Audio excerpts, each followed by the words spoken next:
Delight IAS में आप सभी का बहुत बहुत स्वागत है। जैसा कि आप सभी जानते हैं कि हमारे चैनल में जो एनसीईआरटी समरी कोर्स चलाया जा रहा है, उसमें आज हम पॉलिटिकल साइंस में क्लास 11th के अध्याय 9 संविधान एक जीवन दस्तावेज के बारे में पढ़ेंगे। इसमें हम क्या पढ़ेंगे? इसमें हम पिछले जितने वर्षों में संविधान ने किस प्रकार से कार्य किया था, भारत की किस प्रकार की शासन प्रणाली है और संविधान की इसमें क्या भूमिका रही है, इसके बारे में पढ़ेंगे। ठीक है। और इसमें हम ये देखेंगे कि संविधान में संशोधन की प्रक्रिया है। ठीक है। हमारे भारत के संविधान में कई संशोधन हुए हैं, उनको किस अनुरूप किया गया है, किन चीज़ों की आवश्यकताएं हुई थी और स्वरूप अगर हम इनका देखेंगे संशोधन, तो कहीं संशोधन की वजह से भारत का जो मूल स्वरूप है वह तो नहीं बदला है, या संविधान की रक्षा और उसकी व्याख्या के लिए न्यायपालिका किस प्रकार से महत्वपूर्ण भूमिका निभाती है और किस प्रकार से परिस्थिति के अनुसार हम देखते हैं कि संविधान में किस प्रकार का बदलाव आता है और वह किस तरीके से हमारे लिए ज़रूरी है। इस तरीके से हम इस चैप्टर में क्या देखेंगे? इस चैप्टर में हम देखेंगे संविधान के बारे में, संविधान में जीवंतता क्यों है, मतलब यह एक तरीके से जीवंत दस्तावेज क्यों कहलाता है। ठीक है। और इसके साथ हम ये देखेंगे कि जिस तरीके से संविधान में परिवर्तन हुए हैं, संविधान की मूल संरचना में बदलाव नहीं आने के साथ साथ किस तरीके से संशोधन किया गया है और भारत का जो संविधान है वह देश विदेशों के किस प्रकार के संविधानों से प्रेरित है, किस तरीके से उन्होंने उनकी विशेषताओं को अपने में निहित किया है। देखिए, इससे जुड़े जो सवाल है ना, वह बहुत इंपॉर्टेंट है। मतलब ये संविधान का एक बेसिक चीज़ है। हम इतनी सारी चीज़ें पढ़ेंगे पॉलिटी के बारे में कि पॉलिटी में ये आया है, ये अनुच्छेद हैं, ये संशोधन किए गए हैं या इस प्रकार के प्रावधान दिए गए हैं, लेकिन संविधान के बारे में कि संविधान किस बारे में है, संविधान की क्या विशेषताएं हैं, एक तरीके से इसका बेसिक स्ट्रक्चर क्या है, बेसिक किस तरीके से चीज़ें जो चलती हैं, उसके बारे में आज हम चैप्टर में पढ़ेंगे। और जो इससे जुड़े सवाल हैं वो हमें देखते हैं यूपीएससी और स्टेट पीसीएस दोनों में ही देखने को मिलते हैं। एक तरीके से आपको क्लियरिटी आएगी, बहुत सारी चीज़ों में आप क्लियर होंगे कि अच्छा ये चीज़ ऐसे आई थी या ये यहाँ से लिया गया है, इस तरह से ये चीज़ें शुरू होती हैं।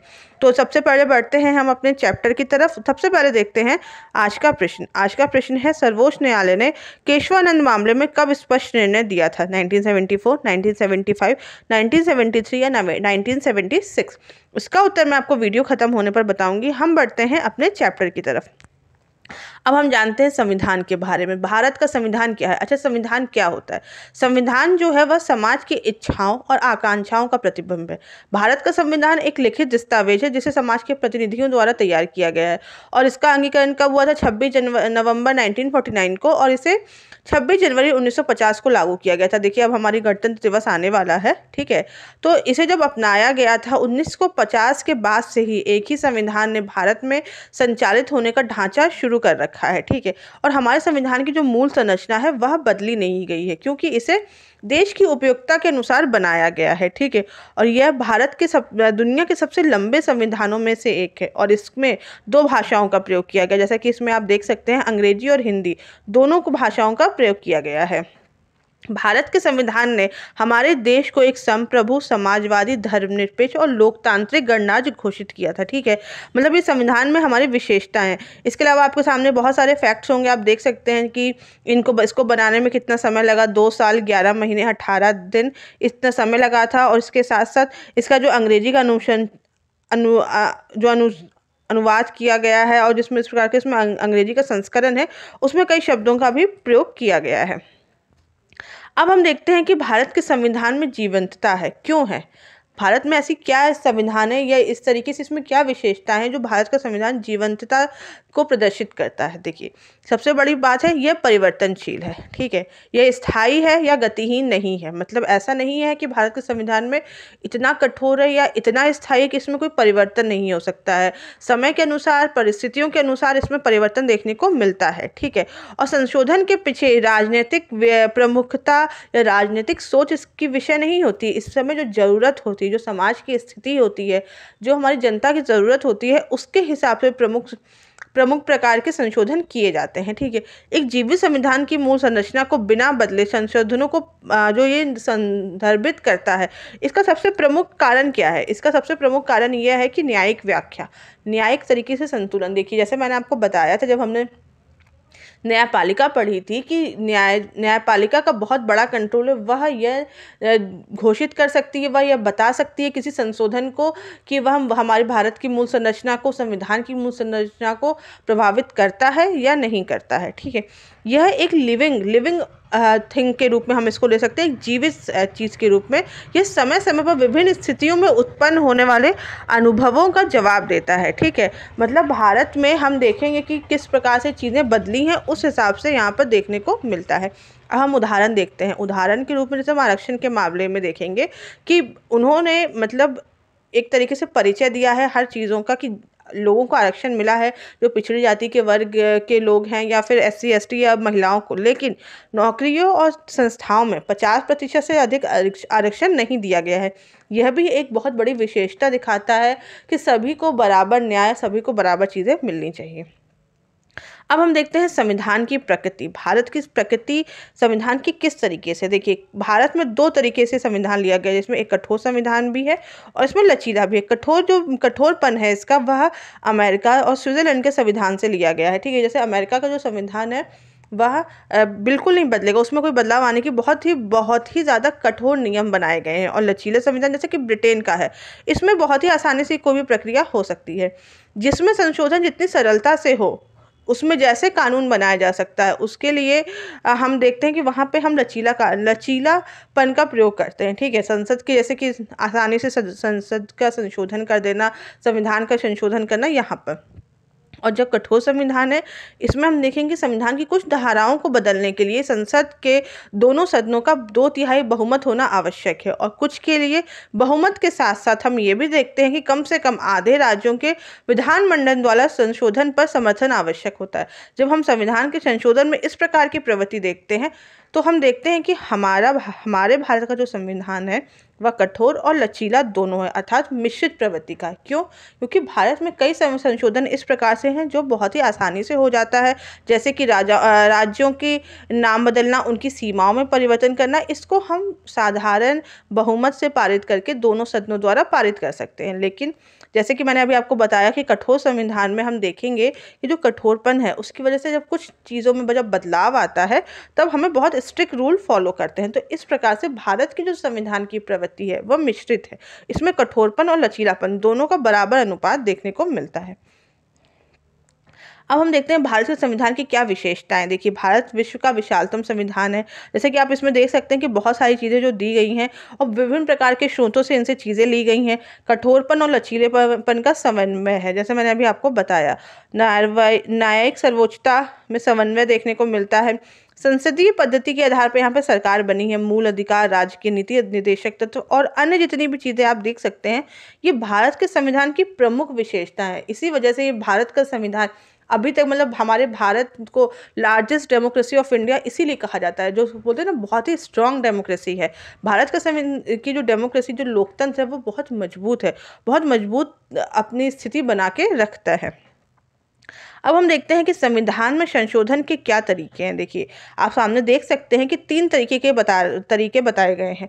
संसद में समान बहुमत के आधार पर संशोधन, संसद के दोनों सदनों में अलग अलग विशेष बहुमत के आधार पर संशोधन, और फिर विशेष बहुमत और आधे राज्य के समर्थन द्वारा संशोधन। यह 3 तरीके के संशोधन के तरीके बताए गए हैं।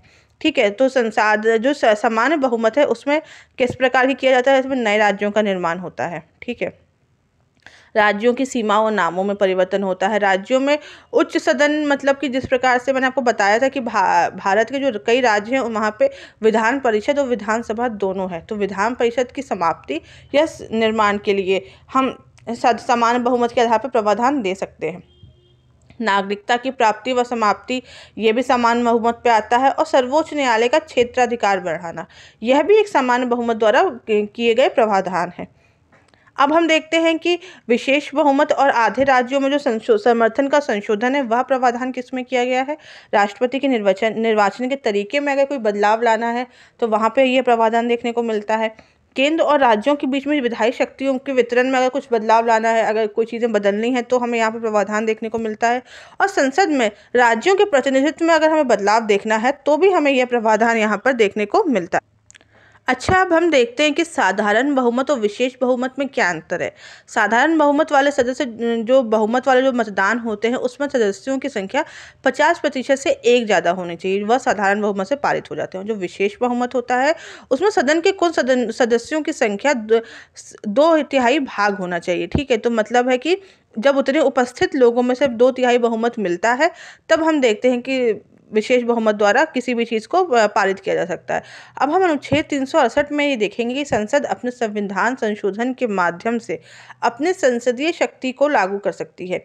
इस लेख में निर्धारित प्रक्रिया के आधार पर किसी भी प्रावधान को निरस्त किया जा सकता है और ये प्रक्रिया चलती रहती है।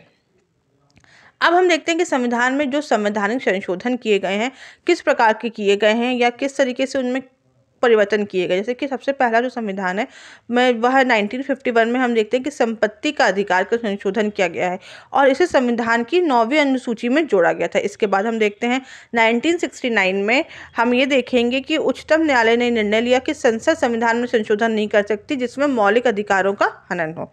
फिर हम देखते हैं 1956 में राज्यों के वर्गों की समाप्ति की गई और 2 राज्यों से अधिक राज्यों के लिए उच्च न्यायालय की स्थापना की गई। इसके बाद हम देखते हैं 1989 बहुत इंपॉर्टेंट संविधान संशोधन है, ये 61वां संशोधन है। इसमें मतदान की जो आयु थी उसको घटाकर 21 वर्ष से घटाकर 18 वर्ष कर दिया गया। जैसा अभी हमने पहले चैप्टर में पढ़ा था कि स्थानीय स्वशासन के लिए 73 और 74 लाया गया संशोधन जो स्थानीय स्वशासन के लिए है। इसके बाद हम देखते हैं 93वां जो संशोधन है वहाँ उसमें उच्च शिक्षा संस्थानों में पिछड़ी वर्गों के लिए स्थान आरक्षित किया गया था। इसके बाद हम देखते हैं 42वां संशोधन, इसमें हमने अपनी प्रस्तावना में ये जो 42वां संशोधन है ना इसे मिनी कॉन्स्टिट्यूशन कहते हैं। इसकी वजह इसमें इस समय संविधान में काफ़ी परिवर्तन किए गए थे। सबसे पहला परिवर्तन जो इसमें सबसे प्रमुख था कि यहाँ पे प्रस्तावना में पंथनिरपेक्ष और समाजवादी शब्द को जोड़ा गया था। ठीक है, ये इंपॉर्टेंट संशोधन है मैंने जो आपको बताए हैं और जो आपके सामने देख सकते हैं, ये बहुत इंपॉर्टेंट संशोधन है। कई बार आपसे डायरेक्ट इनडायरेक्ट वे में ये सवाल पूछ लिए जाते हैं और पीसीएस के क्वेश्चन में हम देखेंगे कई बार हमें देखने को मिलता है कि मैचिंग करने के लिए आता है या जब मिलाए जाते हैं सवाल तो हमें यहाँ पे देखने को मिलता है। ठीक है, अच्छा अब हम ये देखते हैं कि संविधान में इतने संशोधन क्यों हैं, ऐसा क्या है जो बार बार हमारे संविधान में संशोधन करने की स्थिति बनती है। देखिए, जब हमारा संविधान बना था ना तब द्वितीय विश्व युद्ध के समय बना था और उस समय की स्थिति में ये सुचारू रूप से काम चल रहा था। लेकिन जब हम देखते हैं कि स्थिति में बदलाव आता है तो संविधान में भी बदलाव आना बहुत ज़रूरी है। अगर हम वही पुरानी सोच या पुरानी चीज़ों के साथ चलेंगे तो आज के समय में आज की जगह पे वो कानून काम नहीं करते हैं, कानून वो बेकार होते हैं। ठीक है, तो संविधान को सजीव यंत्र के रूप में बनाए रखने के लिए संशोधन किया जाता है। आज लगभग 100 से अधिक संशोधन हमारे यहाँ हो चुके हैं और इसको समय की आवश्यकता अनुसार किया गया है और लोकतंत्र को सुचारू रूप से चलाने के लिए ये संशोधन हमें देखने को मिलता है। और अब हम देखते हैं कि संविधान में जो संशोधन किए गए हैं उनको 3 श्रेणियों में विभाजित किया गया है। एक होता है प्रशासनिक संशोधन, एक होता है संविधान की व्याख्या से संबंधित संशोधन, एक होता है राजनीतिक आम सहमति से उत्पन्न संशोधन। देखिए, जो पहला श्रेणी के संशोधन है उसमें वे शामिल किए गए हैं जो तकनीकी और प्रशासनिक प्रकृति के हैं। ये संविधान के मूल उपबंधों को स्पष्ट करने के लिए, उनकी व्याख्या करने के लिए और उनसे जो संशोधन संबंधित है उनके लिए है। इसमें इसको केवल तकनीकी भाषा में संशोधन कहा जा सकता है, वास्तव में इससे उपबंध में कोई परिवर्तन नहीं होता है। दूसरा संशोधन है संविधान की व्याख्या से संबंधित। इसमें अगर संविधान की व्याख्या में कुछ बदलाव लाने की ज़रूरत है या समय के अनुरूप चीज़ें बदलने की ज़रूरत है तो दूसरा संशोधन उसके आधार पर किया जा सकता है। और तीसरा है राजनीतिक आम सहमति से उत्पन्न संशोधन। जैसे कि समय के अनुसार हम देखते हैं कि चीज़ें बदलती हैं, इस कानून में परिवर्तन लाने की ज़रूरत है या किसी तरीके से बदलाव, कानूनों में बदलाव, प्रावधान में बदलाव लाने की ज़रूरत है, तो उनके लिए जो संशोधन लाए जाते हैं वहाँ पे हम ये देखते हैं कि उनके लिए ये राजनीतिक आम सहमति से जो संशोधन होते हैं वह पारित किया जाता है। अब हम देखते हैं कि विवादास्पद संशोधन, कुछ ऐसे संशोधन होते हैं जिसमें कई प्रकार के विवाद देखने को मिलते हैं जिसकी वजह से न्यायपालिका और सरकार के बीच में अक्सर कई मतभेद प्रयोग शुरू हो जाते हैं। ये जो संशोधन है इनके मतभेदों को कई बार हम देख सकते हैं कि बहुत बड़ी कारण भी बन जा सकता है और इसके लिए संसद को संशोधन का सहारा लेकर संविधान को किसी एक व्याख्या को प्रमाणिक सिद्ध करना पड़ता है। प्रजातंत्र में विभिन्न संस्थाएं संविधान पे अपनी शक्तियों की व्याख्या अलग अलग तरीके से करती हैं और यह लोकतांत्रिक व्यवस्था का एक अहम लक्षण है। कई बार संसद इन न्यायिक व्याख्याओं से सहमत नहीं होता है और उसे न्यायपालिका को नियंत्रित करने के लिए भी कई प्रकार से संशोधन करने पड़ते हैं, और इन संसदों की वजह से भी कई प्रकार के विवाद होने को देखने को मिलते हैं। जैसे कि हम देखते हैं संशोधन 38, 39 और 42, ये बहुत विवादास्पद माने जाते हैं क्योंकि यह आपातकाल में हुए थे, ठीक है। और इनके इस समय जब विपक्षी सांसद थे वह कई जेलों में थे और इस प्रकार सरकार को असीमित अधिकार मिले हुए थे। अब हम देखते हैं संविधान का मूल सिद्धांत। देखिए, इतनी देर से हम पढ़ते आ रहे हैं मूल संरचना का सिद्धांत। अब हम देखते हैं, देखिए, इसका निर्णय केशवानंद भारती में सर्वोच्च न्यायालय ने 1973 में दिया गया था। इस निर्णय में कई प्रकार के सहयोग दिए गए हैं, ठीक है।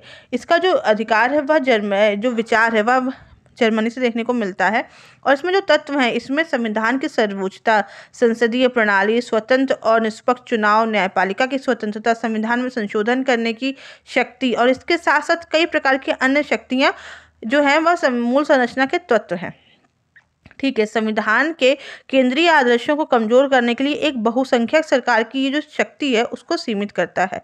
कई बार मूल संरचना का हम आलोचना भी देखने को मिलती है क्योंकि इसमें ना कोई लिमिट नहीं है, कोई विशेष परिभाषा नहीं है। मूल संरचना के नाम पर सर्वोच्च न्यायालय ने कई बार हमें ऐसा फील होता है कि बहुत ज़्यादा ही शक्ति प्राप्त कर ली है, ठीक है। और इसका क्रमिक विकास देखने को मिलता है। ऐसा नहीं है कि पहली बार में ही मूल संरचना निर्धारित हो गई थी। हम देखते हैं कि धीरे धीरे इसमें कई प्रकार की घटनाएं हुई। विभिन्न स्तरों पर हम देखेंगे कि मूल संरचना ने बहुत बड़ा योग निभाया है और मूल संरचना की वजह से कई प्रकार के परिवर्तन देखने को मिलते हैं। और इसमें जो सबसे इम्पोर्टेंट केस है वह कौन सा है? वह केस है 1973 का केशवानंद भारती का केस। इसमें संविधान में संशोधन करने की असीमित जो शक्तियों की सीमा निर्धारण हुई थी, इसके साथ साथ संविधान के विभिन्न भागों में संशोधन करने की अनुमति मिली है लेकिन सीमाओं के अंदर, और संविधान की मूल संरचना में उल्लंघन करने वाले किसी भी संशोधन के बारे में जो भी अंतिम न्याय जो फैसला होगा वह न्यायपालिका ही करेगी। न्यायपालिका को इसमें सर्वोच्च शक्ति मिली हुई है, ठीक है। अब हम देखते हैं कि जितना अभी तक हम पढ़ते आ रहे हैं कि संविधान एक जीवंत दस्तावेज है। क्यों है? संविधान एक गतिशील दस्तावेज है, जैसे मैंने बताया, क्योंकि इसमें चेंज हो रहे हैं। इस भारत में के जो संविधान का अस्तित्व है, इस साल हम देखेंगे 2023 में 73 वर्ष पूरे हो जाएंगे, ठीक है। और इस बीच में ये कई प्रकार के तनावों से बदला है, कई प्रकार के चेंजेस से बदला है। भारत में उतने परिवर्तन के बाद भी यह संविधान अपनी गतिशीलता और बदलती हुई परिस्थितियों के अनुसार भी बहुत सामंजस्य से कार्य कर रहा है, ठीक है। परिस्थिति के अनुकूल परिवर्तनशील रहकर नई चुनौतियों का जो सामना करता है, उसमें भारत का संविधान बहुत खरा उतरा है। इसलिए हम कहते हैं कि भारत का जो संविधान है वह एक जीवंत दस्तावेज है। कई प्रकार की स्थितियों में बदलाव आने के बाद भी हम देखेंगे कि संविधान में बहुत सारी चीज़ें वैसी ही बनी हुई हैं और बहुत सारे बदलाव आए हुए हैं, ठीक है। और लोकतंत्र की जो व्यवहारिकता है, उनके विचार में जिस प्रकार का परिवर्तन होता है और जिस प्रकार के समाज में नए प्रयोग चल रहे हैं, उसमें अगर वह जो संविधान है वह पुराने सोच का बना रहेगा या कठोर इतना हो जाएगा कि उसमें किसी प्रकार का संशोधन नहीं हो पाएगा, तो वह जो स्थिति है वह हमारे लिए बहुत ही नुकसानदेह होती है। और न्यायपालिका को जिस प्रकार का जो अधिकार मिला है और जिस प्रकार से न्यायपालिका को वरीयता प्राप्त है, उससे संविधान के कई घटकों में इनको शक्तियां प्राप्त है। इसलिए यह अपेक्षा की जाती है कि संसद की सर्वोच्चता इस ढांचे के अंतर्गत ही हो, ठीक है। प्रजातंत्र का अर्थ केवल वोट लेना या चुनाव करवाना नहीं होता। प्रजातंत्र का अर्थ होता है विकासशील संस्थाएं जिसके माध्यम से वह कार्य कर सके, लोकतंत्र में लोगों के लिए कार्य हो सके, ठीक है। और राजनीतिक संस्थाएं लोगों के प्रति अपने उत्तरदायी भूमिका निभा सकें। और हम देखेंगे कि इस बुनियादी संरचना में जिस प्रकार के तत्व निहित हैं, इस बात को लेकर अभी भी अनिर्णय की स्थिति बनी हुई है। इन बहसों में को चलते रहने में कोई बुराई नहीं है, चलती भी रहनी चाहिए, क्योंकि इससे हमें देखते हैं कि लोकतंत्र की जो राजनीति है उसमें बहुत बड़ा ये अनिवार्य अंग होता है। और इससे कई बार हमें लोग भी इन्वॉल्व होते हैं, एक तरीके से सामान्य जनता भी इसमें काफ़ी ज़्यादा इन्वॉल्व होती है और इससे जुड़ी हुई महसूस करती है। इसके बिना हम ये देखेंगे कि अगर कोई भी पक्ष विचार ना दे या कोई भी पक्ष अपनी बात अगर नहीं रखेगा, तो लोकतंत्र जो है ना वो समाप्त होने की स्थिति में चला जाएगा और इस प्रकार से लोकतांत्रिक राजनीति जो है वह आगे नहीं बढ़ सकती है। इसको हमारे देश की जनता ने और हमारे यहाँ के राजनीतिकों ने भली भांति समझा है, ठीक है। और इसी वजह से हम देखेंगे कि हमारा लोकतांत्रिक संविधान सफल रहा है। सरकार के विभिन्न अंगों के बीच में हमेशा प्रतिद्वंद्विता चलने के बाद भी निर्णय हमेशा जनता के हाथों में रहा है। लोकतंत्र का उद्देश्य और राजनीति का जो अंतिम लक्ष्य है वह है जनता की आज़ादी और खुशहाली, और उसमें भारत का संविधान एक बहुत बड़ी भूमिका निभाता है और बहुत सही से कार्य करता है। तो चलिए अब हम बढ़ते हैं अपने प्रश्न की तरफ। आज का प्रश्न, जैसे मैंने आपको बताया था, क्या सर्वोच्च न्यायालय ने केशवानंद भारती में निर्णय कब दिया था, तो इसका उत्तर है 1973 में। आज के वीडियो में बस इतना ही। अगर आपको वीडियो से रिलेटेड कोई भी डाउट हो आप मुझे कमेंट बॉक्स में बताएं, और फ्री PDF के लिए हमारे टेलीग्राम चैनल को ज्वाइन करें। Thank you so much.